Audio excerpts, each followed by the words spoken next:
Let me share a story with you. I think in the 70s, there's something called the 6-Day War,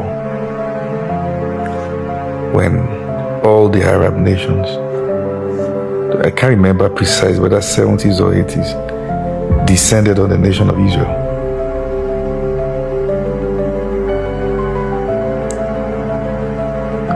One of those days in that war, I can't remember precisely what country, some few generals and some soldiers in Israel were penetrating.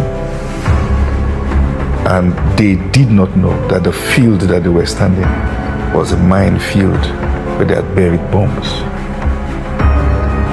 Suddenly, a wind began to blow. And they couldn't move. It was so strong that they had to bury their heads so that they are not covered with dust. Dust doesn't enter their eyes. It put them in a disadvantaged position because it was a strong wind.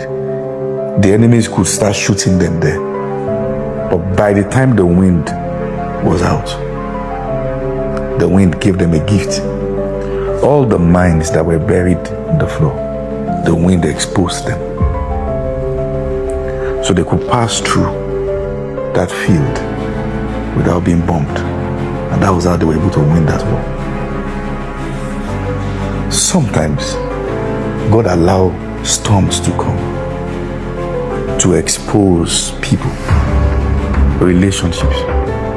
That there are people sometimes who are not so excited about the acceptance you've gotten, about the speed you have, about the things going on.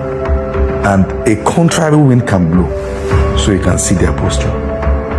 The wind might be painful, but it gives you a gift, revelation. You know. And I've always said this, that the most dangerous person around is someone who can weep with you or can rejoice with you. Because the fellow feel, it's easy to cry with you sometimes because when you're going through bad things, you are evil. But rejoicing with you is tough because they feel, why you? So it can be a lonely part when you come from a place that